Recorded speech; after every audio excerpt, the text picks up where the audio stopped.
Press the bell icon of the ePathshala channel and never miss another update. नहीं है। हम पूरी तरीके से ग्लोबली वर्ल्ड पॉपुलेशन की बात करेंगे इस चैप्टर के अंदर। हम बात करेंगे कि उनका डिस्ट्रीब्यूशन कैसा है, उनकी डेंसिटी कैसी है वर्ल्ड के लेवल पर, और उनका ग्रोथ किस हिसाब से अगर होता है तो किस हिसाब से होता है। दैट मीन्स वितरण, घनत्व और वृद्धि, इसके बारे में इस पूरे चैप्टर के अंदर बात की जाएगी। सो बिफोर स्टार्टिंग बहुत बड़े राइटर्स है, उन्होंने एक वर्ड जो है वो कोड किया था। इनका नाम George B Bob Cook Cressy है। इन्होंने एक स्टेटमेंट दी थी वर्ल्ड की पॉपुलेशन के लिए। उन्होंने ये कहा था कि एशिया एक ऐसी जगह है, आप ये देख सकते हैं, एशिया एक ऐसी जगह है जहाँ पर बहुत कम लोग रहते हैं और कुछ ऐसे स्थान हैं जहाँ पर बहुत लोग रहते हैं। मतलब कहने का सेंस ये है कि अगर वर्ल्ड की पॉपुलेशन के ऊपर फोकस किया जाए तो वर्ल्ड की पॉपुलेशन में जो छोटे प्लेसेस है वहाँ पे बहुत सारे लोग बसे हुए हैं, और जैसे एशिया, और दूसरा जहाँ पे बहुत बड़ी प्लेसेस है लेकिन फिर भी वहाँ पे लोग क्या कहते हैं, रह नहीं पा रहे हैं या रह नहीं सकते हैं। तो ये स्टेटमेंट कोट किया गया था जॉर्ज बॉब क्रेसी। इन्होंने इस चीज़ के बारे में बताने की कोशिश करी थी कि जनसंख्या का पैटर्न ये था, दैट मीन्स उसका डिस्ट्रीब्यूशन अलग अलग हो सकता है, क्योंकि लोग क्या कहते हैं एक ही कॉन्टिनेंट पे या एक ही स्टेट पे ना रहने या रहने के बहुत सारे कारण हो सकते हैं। तो अगर हमें वर्ल्ड की पॉपुलेशन के बारे में जानना है, हमें पैटर्न ऑफ पॉपुलेशन डिस्ट्रीब्यूशन जानना है, तो सबसे पहले हमें उनकी क्या कहते हैं पूरी तरीके से डेमोग्राफ्स कैरेक्टरिस्टिक्स के बारे में पता होना ज़रूरी है। जैसे कि मैंने पहले ही कहा था, डेमोग्राफिक कैरेक्टरिस्टिक्स का मतलब है कि कितने उसमें मेंस एंड वुमेन्स रहते हैं, उनका कितना एजुकेशन लेवल है, वो किस टाइप का काम करते हैं, उनका लिविंग स्टैंडर्ड कैसा है, इनकम एज ग्रुप कैसी है ना, और कितने लोग क्या कहते हैं कहाँ कहाँ पे रहते हैं, और उनका एजुकेशन लेवल कैसा है, कितने लोग मर गए, कितने लोग जी रहे हैं, लोग कहाँ से कहाँ माइग्रेट हो जा रहे हैं। दैट मीन्स हमें पूरी तरीके से जानना ज़रूरी होता है पॉपुलेशन ग्रोथ के लिए या वर्ल्ड की पॉपुलेशन को मेजर करने के लिए सारे पहलू।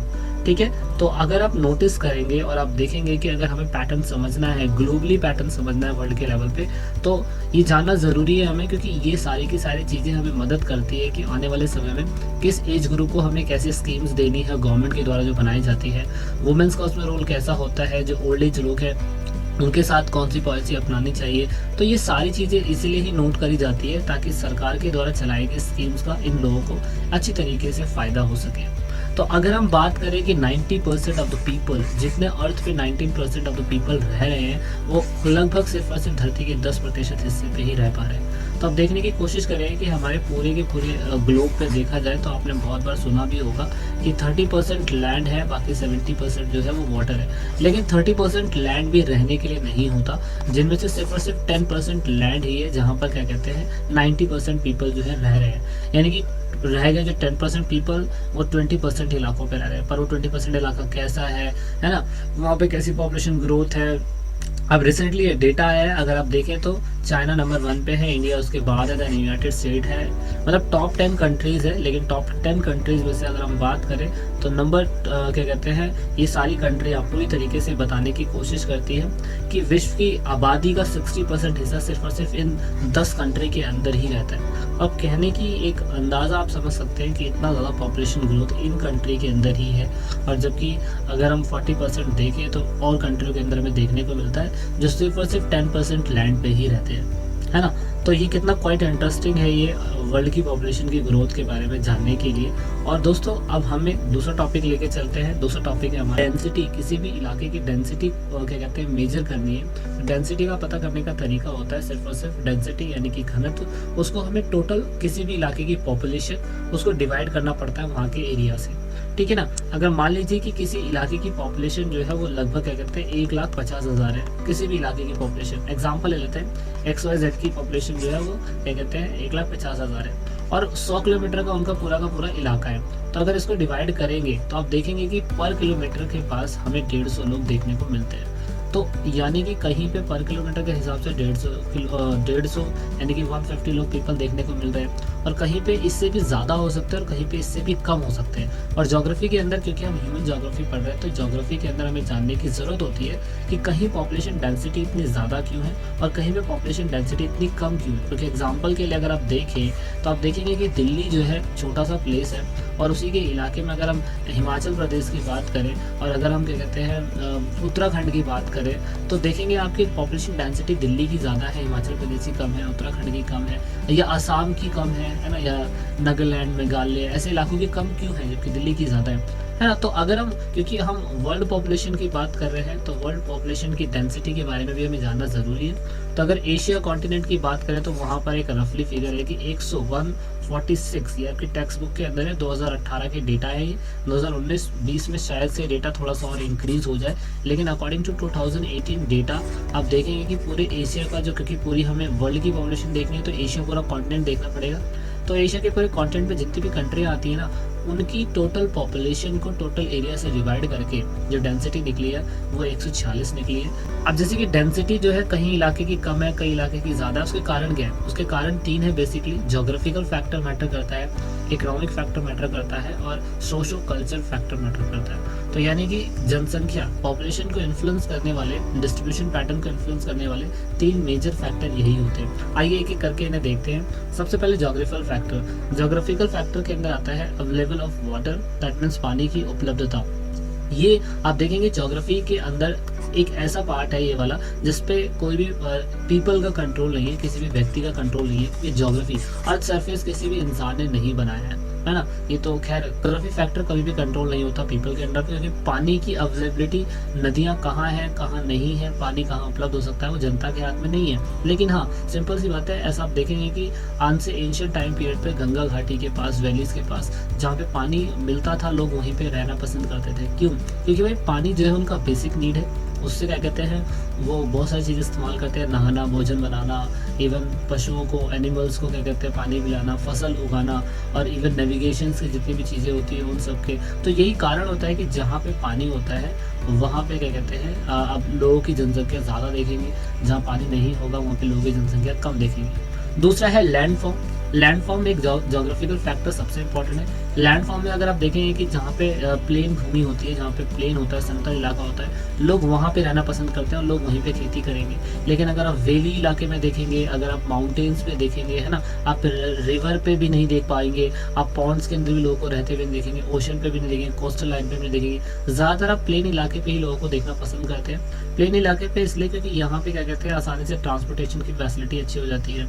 लोगों को जो क्या कहते हैं, कंपैरिजन अगर माउंटेन की बात करें तो वहाँ ज़्यादा ठंड होती है ना। तो इसलिए मॉडरेट जो टेम्परेचर होता है वो प्लेन एरिया के ऊपर ज़्यादा देखने को मिलता है। खेती वहाँ अच्छी हो सकती है डेजर्ट की कंपैरिजन में या हिली एरिया कंपैरिजन में, है ना। तो इसलिए लोग यहाँ पे रहना पसंद करते हैं। दूसरा फैक्टर है क्लाइमेट। क्लाइमेट का फैक्टर का इसलिए रिस्पॉन्सिव रीज़न हो सकता है कि इंसान जो है ना तो ज़्यादा गर्म और ना तो ज़्यादा ठंडे इलाके में रह सकता है, इसलिए वो कोशिश करता है कि नॉर्मल टेम्परेचर हो जहाँ पे वो आसानी से रह पाए। है मिट्टी कहने का सेंस ये है कि अगर आपको कहीं क्या कहते हैं पानी मिल जाता है पीने के लिए, तो अब पानी मिल जाएगा, रह तो लेंगे वहाँ पे, लेकिन अब जब तक कोई चीज़ वहाँ पे उगेगी नहीं, और उगने के लिए चाहिए आपको अच्छी फर्टिलाइज, अच्छी मिट्टी चाहिए। तो जब आपके पास कोई चीज़ अच्छी उग पाएगी तो ही आप किसी प्रकार की खेती कर पाएंगे वहाँ पे, और कोई चीज़ वहाँ पे उगा पाएंगे।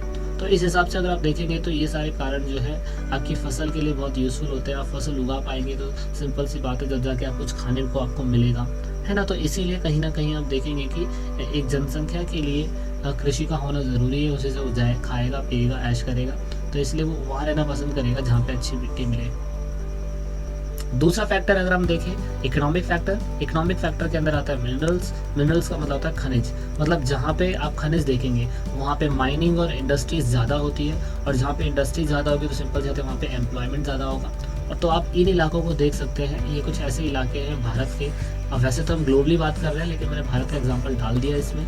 तो ये वो इलाके जहाँ पे आप देखेंगे मिनरल्स पाए जाते हैं। मिनरल्स मतलब आयरन और हो गया, कोल हो गया, मैग्नीशियम हो गया, कॉपर हो गया, है ना, मिका हो गया, जिंक हो गया, गोल्ड हो गया, ऐसे ये सारे वो इलाके जहाँ पे चीज़ें पाई जाती हैं, इन चीज़ों की खदान है। तो जब यहाँ पे पाए जाएंगे तो यहाँ पे स्किल्ड और सेमी स्किल्ड लेबर दोनों की हमें ज़रूरत पड़ेगी, इसलिए लोग वहाँ पे आप देखेंगे ज़्यादा माइग्रेट होना पसंद करेंगे। जहाँ पे लोगों को रोज़गार मिलेगा, जॉब मिलेगा इन चीज़ों की वजह से, तो वहाँ उनको पैसे कमाने को मिलेंगे और लोग वहाँ अपने आप ही माइग्रेट होते ही होते हैं।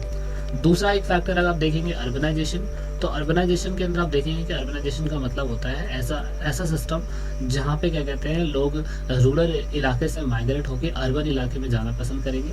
क्योंकि अगर आप देखेंगे कि रूरल इलाकों के अंदर सिस्टम जो है ज़्यादा कम हमें देखने को मिलता है, वहाँ पे ट्रांसपोर्टेशन फैसिलिटी नहीं है, हॉस्पिटल फैसिलिटी नहीं है, इसलिए ज़्यादातर लोग अर्बन की जगह ज़्यादा अट्रैक्ट होते हैं। अर्बन के अंदर उनको एक अच्छा खान पान मिलता है, एक लिविंग स्टैंडर्ड अलग हो जाता है, और क्या कहते हैं वहाँ पे टाउन प्लानिंग भी है, वहाँ पे लोगों की क्या कहते हैं केयर ज़्यादा होती है, वहाँ पे मेडिकल फैसिलिटी, हेल्थ फैसिलिटी ज़्यादा अच्छी है, इसलिए लोग शहरीकरण, जहाँ पे शहर है ज़्यादा वहाँ पे रोज़गार ज़्यादा है, इसलिए लोग वहाँ पे माइग्रेट होना पसंद करेंगे। एंड देन दूसरा है इंडस्ट्रीज़।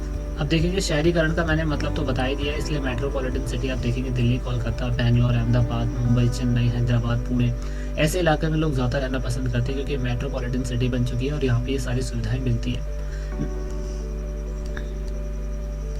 एंड नेक्स्ट टॉपिक है उसके बाद है दूसरा हमारा इंडस्ट्रियलाइजेशन। इंडस्ट्रियलाइजेशन यानी कि दैट मीन्स इंडस्ट्रीज का बनना। भाई रोजगार के अवसर की तलाश में आप देखेंगे कि बहुत से लोग एक स्थान से दूसरे स्थान पे माइग्रेट होते हैं, और जहाँ पे सिंपल सी बात है इंडस्ट्रीज है तो वहाँ पे लार्ज नंबर ऑफ पीपल अपने आप ही माइग्रेट करेगा, क्योंकि उनको प्राइवेट जॉब या वहाँ की जॉब की अपॉर्चुनिटी जो है उनको अपने आप अट्रैक्ट करेगी। इसलिए जितने भी आप देखेंगे जो रोजगार की तलाश में, जॉब की तलाश में होते हैं, वो ज़रूर इन इलाकों में जाना पसंद करेंगे। जैसे दिल्ली के अंदर आप देखेंगे गुड़गांव है, नोएडा है, ऐसे इलाके हमें देखने को मिलते हैं हमारे दिल्ली के आसपास, जहाँ पे दिल्ली के लोग रोजगार जॉब के लिए जाते हैं। सोशो एंड कल्चरल फैक्टर, जैसे आप सामाजिक और सांस्कृतिक कारण बोलते हैं। मतलब आप देखेंगे कि कुछ ऐसे प्लेसेस होते हैं जो रिलीजियस फैक्टर्स की वजह से बहुत इंपॉर्टेंट हो जाते हैं, और बहुत से लोग क्या कहते हैं अपने संस्कृति की वजह से और अपने धर्म की वजह से वहीं पे रुक जाते हैं। अब जैसे कि आप एग्जांपल के लिए भारत के अंदर आप हरिद्वार जैसे इलाके देखेंगे, अगर हरिद्वार अगर आप गए हैं, हरिद्वार हो गया, वैष्णव देवी हो गया, ऐसे जो इलाके होते हैं चाहे वो हाईली टेम्परेचर हो, बहुत ठंडे इलाके हो, लेकिन क्योंकि रिलीजियस फैक्टर मैटर कर जाता है इसलिए वहाँ पे लोग रहना पसंद करते हैं। दूसरा है अगर किसी भी इलाके की मैं सोशल और पॉलिटिकल अनरेस्ट बोलूँगा, अगर किसी भी इंसान की लाइफ में पॉलिटिकल अशांति होती है, वहाँ पर बार बार पॉलिटिकल डिसीजन गलत हो जाते हैं, लोगों की सोशल लाइफ वहाँ पे ज़्यादा अच्छी नहीं है, तो लोग उन स्थानों को छोड़कर चले जाते हैं। तो एक बात कारण उनमें से ये भी है, यानी कि ये भी कहीं ना कहीं पॉपुलेशन ग्रोथ या पॉपुलेशन के कम होने का इफेक्ट हो सकता है। अगर आपकी जहाँ पे आप रह रहे हैं और आपकी सीमाएं जो है टेररिज्म से जुड़ी हुई हैं, जैसे अगर आप पाकिस्तान के आसपास के इलाके में रह रहे हैं, जैसे पंजाब हो गया, गुजरात हो गया,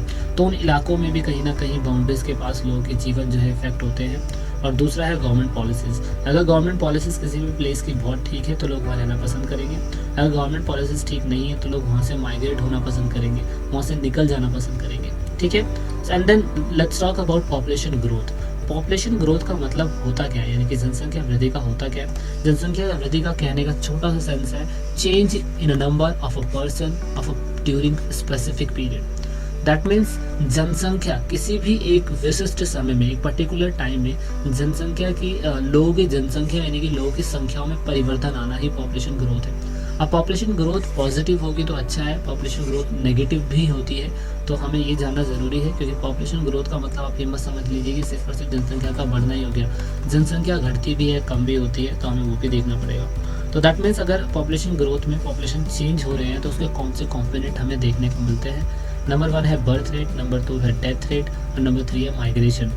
माइग्रेशन के भी 2 पार्ट हैं, जैसे आप प्लेस ऑफ ओरिजिन बोलते हैं या place of destination. Place of origin का मतलब हो गया push factor, and place of destination का मतलब हो गया पुल फैक्टर।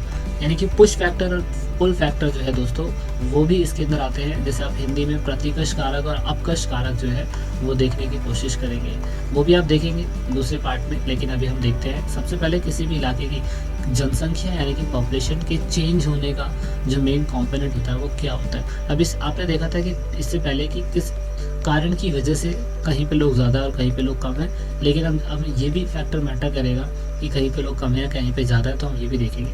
अगर मान लीजिए कि किसी भी इलाके की बर्थ रेट यानी कि 1000 व्यक्तियों पे कितने बच्चे जीवित रहते हैं, उनके बर्थ रेट को अगर हम कैलकुलेट करें यानी कि कितने बच्चे पैदा हुए हैं उस इलाके में, क्या कहते हैं उसकी मिड ईयर की जो पॉपुलेशन है वो, यानी कि किसी विशेष क्षेत्र की जो मिड ईयर की पॉपुलेशन है वो, अगर उसको हम 1000 से इंटू कर दें तो सिंपल सी बात है वहाँ पे हमें जो बर्थ रेट है यानी क्रूड बर्थ रेट जो है CBR वो हमें जानने को मिल जाता है। दैट मीन्स आप देखेंगे कि ये भी एक मैटर करेगा। अगर हम भारत की बात करें तो भारत के अंदर केरला का बर्थ रेट क्या है दोस्तों, यानी कि CBR क्या है वो आप कमेंट ज़रूर करिएगा, और बिहार का जो बर्थ रेट है वो क्या है वो भी आप कमेंट करिएगा। क्यों, अगर आप देखेंगे केरला का बर्थ रेट और बिहार का बर्थ रेट दोनों के बर्थ रेट में अंतर है, इसलिए आप देखेंगे यहाँ पे जनसंख्या अच्छी मिलेगी और यहाँ पे जनसंख्या थोड़ी सी अलग मिलेगी।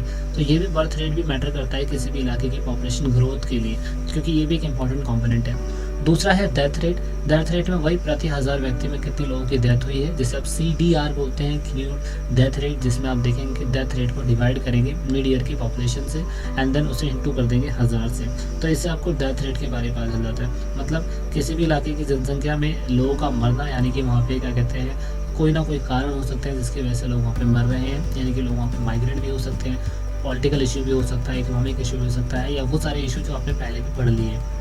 एंड देन बात करेंगे इसका तीसरा और सबसे इंपॉर्टेंट फैक्टर, यानी कि डेथ रेट और बर्थ रेट के अलावा भी फैक्टर मैटर करते हैं, जिसमें से आप बोलेंगे प्रवास, यानी कि माइग्रेशन। माइग्रेशन का मतलब होता है कि जब एक स्थान से दूसरे स्थान पे लोग माइग्रेट कर रहे हो उसे आप माइग्रेशन बोलेंगे। अब माइग्रेशन में आप देखेंगे कि फैक्टर मैटर करता है प्लेस ऑफ ओरिजिन का, मतलब जहाँ से इंसान निकलता है, और जहाँ से अगर आप निकल गए, मान लीजिए कि आप इंडिया के अंदर रहते हैं और आप वहाँ से प्लेस ऑफ ओरिजिन कर रहे हैं और आप दूसरे इलाके में पहुँचे, जिसे आप प्लेस ऑफ डेस्टिनेशन बोलेंगे। तो जहाँ से आप निकल रहे हैं तो वहाँ पे जनसंख्या माइनस हो जाएगी, और जहाँ पे आप पहुँच रहे हैं तो वहाँ पे जनसंख्या प्लस हो जाएगी। तो ये भी कहीं ना कहीं माइग्रेशन भी जो होता है वो कहीं ना कहीं मैटर करेगा पॉपुलेशन की कम होने में या ग्रोथ होने में। तो अगर कोई व्यक्ति इंडिया से निकल के क्या कहते हैं USA चला जाता है, तो USA का पॉपुलेशन ग्रोथ बढ़ जाएगा और इंडिया का पॉपुलेशन ग्रोथ कम हो जाएगा।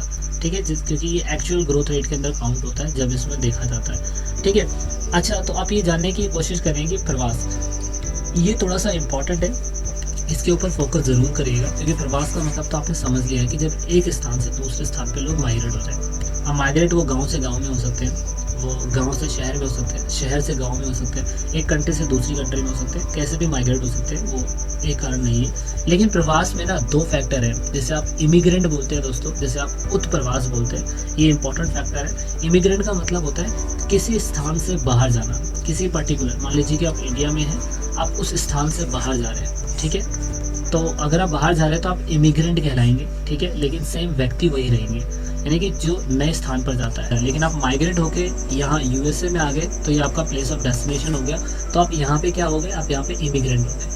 एक ही व्यक्ति है, बस वो दो नामों से जाना जा रहा है। जहाँ पे वो प्लेस ऑफ ओरिजिन से इंडिया से आ रहा है वहाँ पे वो इमिग्रेंट है, और जहाँ पे वो आके बस जाता है, जैसे आप प्लेस ऑफ डेस्टिनेशन बोलते हैं, वो आपका इमिग्रेंट हो गया। ठीक है, तो ये इस पर ज़्यादा फोकस करेगा।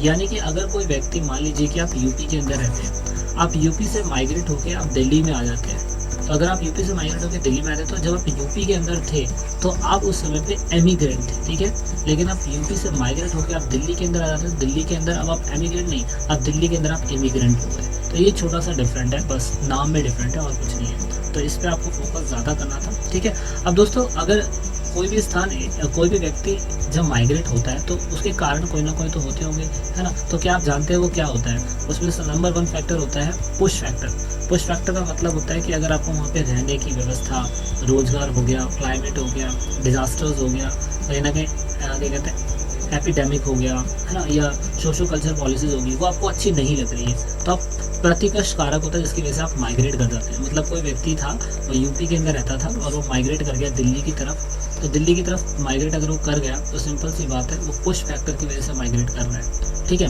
और उसके बाद पुल फैक्टर, ये वही सारी चीज़ें हैं जिसकी वजह से वो छोड़ के दूसरे प्लेस पे चला जाता है, प्लेस ऑफ डेस्टिनेशन। मतलब कोई व्यक्ति यूपी के अंदर था लेकिन वो दूसरे प्लेस से पहुंच गया और वो दिल्ली आ गया, तो दिल्ली आने का मेन कारण इसका यही होगा कि पुश फैक्टर था, जैसे आप प्रतिकर्ष अपकर्ष कारक बोलते हैं। और अपकर्ष कारक में उसको रहने की अच्छी व्यवस्था, शांति अच्छी मिलती है, अधिकार अच्छे हैं, क्लाइमेट अच्छा है, गवर्नमेंट पॉलिसीज अच्छी है, जिसकी वजह से लोग यहाँ माइग्रेट हो जाते हैं। तो प्लेस ऑफ ओरिजिन से जब आप निकलते हैं तो उसे पुश फैक्टर बोलते हैं, प्लेस ऑफ डेस्टिनेशन पे जब आप पहुंच जाते हैं तो उसे पुल फैक्टर बोलते हैं। यानी कि आप देखेंगे कि नेचुरल ग्रोथ आप कैसे मेजर करते हैं, यानी कि मान लीजिए कि कहीं भी एक इंडिया की नेचर ग्रोथ है, नेचुरल ग्रोथ है, उसे आप कैसे मेजर करेंगे। तो मेजर करने का सबसे आसान तरीका होता है कि आप क्या करेंगे, बर्थ रेट को डेथ रेट से अगर आप माइनस कर देंगे तो आपको नेचुरल ग्रोथ पता चल जाएगी। भाई नेचुरल ग्रोथ को एक्चुअल ग्रोथ से बहुत ज़्यादा अंतर होती है। ये आपको नेचुरल ग्रोथ तो पता चल जाएगी, यानी कि प्राकृतिक वृद्धि तो पता चल जाएगी, पर एक्चुअल ग्रोथ आपको पता नहीं चलेगी इंडिया की क्या है, क्योंकि एक्चुअल ग्रोथ को पता करने के लिए आपको डेथ रेट से बर्थ रेट को माइनस तो करना पड़ेगा। जो भी रिजल्ट आता है उसके साथ साथ आपको ये भी माइनस करना पड़ेगा कि कितने लोग भारत के अंदर आए थे और कितने लोग भारत के अंदर से चले गए। जब आप उन लोगों को भी माइनस करके आप रिजल्ट को निकालेंगे तो जब जाके आपको पता चलेगा कि भारत का जो पॉपुलेशन ग्रोथ था वो कितना हुआ था। यानी कि कहने का सेंस ये है कि अगर पॉजिटिव पॉपुलेशन ग्रोथ होगा तो सिंपल सी बात है, जो हमारा पॉपुलेशन के अंदर जो जन्म दर है यानी कि बर्थ रेट है वो ज़्यादा था डेथ रेट के कंपैरिजन में। और नेगेटिव पॉपुलेशन ग्रोथ को आप कंपेयर करने के लिए आप देखेंगे कि जहाँ पे हमारा डेथ रेट ज़्यादा था बर्थ रेट से। तो इस वजह से आपको बेसिक कॉन्सेप्ट समझना होगा पॉपुलेशन ग्रोथ का। देन बस हम बात करेंगे पॉपुलेशन ग्रोथ की टेंडेंसी के बारे में। टेंडेंसी के अंदर आपने देखने की कोशिश ये करी हुई कि आज से बहुत हज़ार साल पहले पॉपुलेशन जो थी वो कांस्टेंट चल रही थी। कांस्टेंट का मतलब था ना तो पॉपुलेशन में कोई ज़्यादा बढ़ोतरी हो रही थी ज़्यादा, और ना ही बहुत तेज़ी से पॉपुलेशन ग्रोथ हो पा रही थी। लेकिन अगर आप देखेंगे कि मिड 18th सेंचुरी के अंदर जिस समय पे ब्रिटिशर्स हमारी कंट्री के अंदर थे, तो उस टाइम पीरियड पे पॉपुलेशन बूम कितनी ज़्यादा गंदी तरीके से हुई। क्यों? क्योंकि उस समय पे आप देखेंगे कि इंडस्ट्रीज़ लगनी चालू हो गई थी, ट्रांसपोर्टेशन सिस्टम अच्छा हो गया था, मेडिकल केयर थी, बायोटेक्निकल चीज़ें आ चुकी थी, इंफॉर्मेशन टेक्नोलॉजी आ चुकी थी, है ना। तो इस वजह से आप देखेंगे टेक्निकल बूम बहुत ज़्यादा हो गया था, और लगभग ही आप देखेंगे कि 12 साल के अंदर 1-1 बिलियंस की पॉपुलेशन में लोग ग्रोथ हो रहे थे, है ना। तो एट प्रेजेंट टाइम हमारे पूरे वर्ल्ड की अगर पॉपुलेशन की बात करें तो 7 बिलियन पीपल हो चुके हैं हम लोग, और 7 बिलियन से भी आगे हम चले जाएंगे कुछ समय के बाद। तो ये सारे कारण हो सकते हैं। अगर हम देखें तो कहीं पे बिफोर क्राइस्ट के टाइम पीरियड में पॉपुलेशन जो थी कांस्टेंट चल रही थी, लेकिन एकदम से जे कर्व में वृद्धि हुई, और उसके ही कारण हो सकते हैं। एक्चुअली इसको कंपेयर करने के लिए हमने स्टेजेस बनाई हुई है, और स्टेजेस बनाने के लिए अगर आप देखेंगे कि इसका एक निश्चित तरीका है जिसकी वजह से हमें पता चल पाता है कि जनसंख्या ग्रोथ कैसे हुई। तो जनसंख्या ग्रोथ को समझने के लिए सबसे पहले हमें डेमोग्राफिक ट्रांजिशन समझना पड़ेगा। डेमोग्राफिक ट्रांजिशन का मतलब होता है रूरल से जब अर्बन की तरफ लोग चले जाते हैं। तो ये हमने तो पहले भी पार्ट में पढ़ लिया था, क्योंकि ये परिवर्तन बहुत ज़्यादा ज़रूरी होता है। इस साइकिल के अंदर ये मैटर करेगा कि जब लोग क्या कहते हैं, बहुत हज़ार साल पहले जब ज़्यादा टेक्नोलॉजी नहीं थी, तो उस समय पर बर्थ रेट ज़्यादा अच्छा था और डेथ रेट बहुत कम होता था, और उसके साथ साथ लोगों के पास टाइम ज़्यादा था। लोग क्या कहते हैं, कृषि के काम पे ज़्यादा इन्वॉल्व होते थे, है ना। उस समय पे टेक्निकल चीज़ें इतनी नहीं थी, लोग अनपढ़ थे, और लोगों को टेक्नोलॉजी के बारे में ज़्यादा नहीं पता था। इसलिए उस समय पे जो पॉपुलेशन ग्रोथ था वो नॉर्मल बेसिस पे एक कांस्टेंट चल रहा था, है ना। धीरे धीरे और बदलाव होने चालू हुए। जो हमने क्या कहते हैं, ज़मीन की फर्टिलाइजेशन को समझना चालू कर दिया।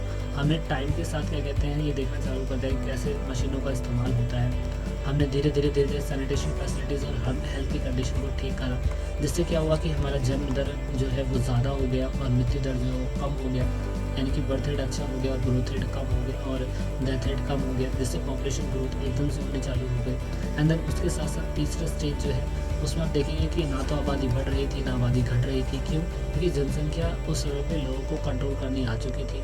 लोगों को ही पता चल चुका था कि वो क्या कहते हैं, उन्हें कैसे अपनी जनसंख्या पे रोक लगानी चाहिए, क्योंकि उस समय पे बहुत सारी चीज़ें जो है मैं बोल सकता हूँ टेक्निकल चीज़ें जो थी वो सारी चीज़ें आ चुकी थी। लोग अर्बनाइजेशन ज़्यादा हो रहे थे, लोग हाईली टेक्निकल चीज़ों का इस्तेमाल कर रहे थे, है ना। तो ये 3 स्टेजेस हैं जिसमें आप देखेंगे कैसे पोस्ट क्या कहते हैं एज पीरियड बोल लीजिए, पोस्ट एज पीरियड बोल लीजिए, और मॉडर्न एज पीरियड बोल लीजिए। इसमें पूरी तरीके से कैसे पॉपुलेशन के चेंजेस को बताने की कोशिश करी गई है डेमोग्राफिक ट्रांजिशन के थ्रू। तो आपको क्या लगता है कि जिस तरीके से पॉपुलेशन ग्रोथ होती जा रही है, अर्बनाइजेशन होता जा रहा है, एजुकेशन लेवल बढ़ता जा रहा है, तो जनसंख्या, देखिए सिंपल सी बात है, जो ज़मीन है, जो लैंड है, वो कभी नहीं बढ़ेगी अपने आप में जैसे पॉपुलेशन बढ़ रही है। तो सिंपल सी बात है, जिस तरीके से पॉपुलेशन ग्रोथ हो रही है, तो हमें जो पॉपुलेशन की जो सप्लाई है वो इसी लैंड से ही पूरी करनी है। मान लीजिए लकड़ हमें चाहिए, मेडिसिन हमें चाहिए, है ना, रहने के लिए जगह चाहिए। हम ज़मीन को खींच कर बड़ा नहीं कर सकते, हम पॉपुलेशन पे कंट्रोल कर सकते हैं। तो इसीलिए जनसंख्या पे कंट्रोल करने के लिए सरकार ने बहुत से स्टेप लिए हैं, जैसे फैमिली प्लानिंग करना, है ना, जिम्मेदारी निभाओ, प्लान बनाओ, बच्चे 2 ही अच्छे, ये फैमिली प्लानिंग करना। और उसके साथ साथ उन्होंने ये भी कहा कि अगर एक बच्चा होता है तो उसके बाद कितनी स्पेसिंग होनी चाहिए, कितने साल की। उसके साथ साथ हमें क्या कहते हैं, अपनी तरीके से रोकथाम करनी चाहिए बच्चे के बर्थ पे, जिससे पॉपुलेशन कंट्रोल हो सके। और उसके साथ साथ सरकार ने क्या कहते हैं बहुत से प्रचार भी चलाए हैं, बहुत सी फ्री अवेलेबल कॉन्ट्रासेप्टिव जो पिल होती है, मेडिसिन होती है, वो सरकार ने फ्री देने की कोशिश करी है। ये सब इसलिए किया जाता है ताकि क्या कहते हैं सरकार पूरी तरीके से पॉपुलेशन के ऊपर कंट्रोल कर सके, क्योंकि हमारे पास जो रिसोर्सेज होते हैं, जो लैंड से हमें मिलते हैं, वो सफिशिएंट है ना। और वो सफिशिएंट है, उन्हें आप एकदम से इंक्रीज़ नहीं कर सकते, और बहुत सारी की सारी चीज़ें आपको सप्लाई जो है पॉपुलेशन को देनी होती है। और अगर जिस हिसाब से पॉपुलेशन ग्रोथ हो रही है तो सिंपल सी बात है, हम अपनी ही रिसोर्सेज का गला घूटते जा रहे हैं, और हमें कहीं ना कहीं लैंड से जितना फ़ायदा होना चाहिए हम उसको उतना फ़ायदा नहीं दे पा रहे हैं। और जिसकी वजह से आप देखेंगे कि इसके नेगेटिव हमें एस्पेक्ट हमें देखने को मिलते ही मिलते हैं। तो इसकी वजह से हमें कहीं ना कहीं पॉपुलेशन की कंट्रोल करना चाहिए, जिससे ये सारी समस्याओं का समाधान हो सकता है। लिमिटेशन होनी चाहिए, तो जिसकी वजह से हमें जो प्राकृतिक है वो हमें नुकसान नहीं पहुँचाएगी, और हमें प्रकृति का ज़्यादा नुकसान नहीं पहुँचाएंगे। ठीक है, सो इस पूरी वीडियो के अंदर, इस पूरे चैप्टर के अंदर यही था, and I hope you got some information.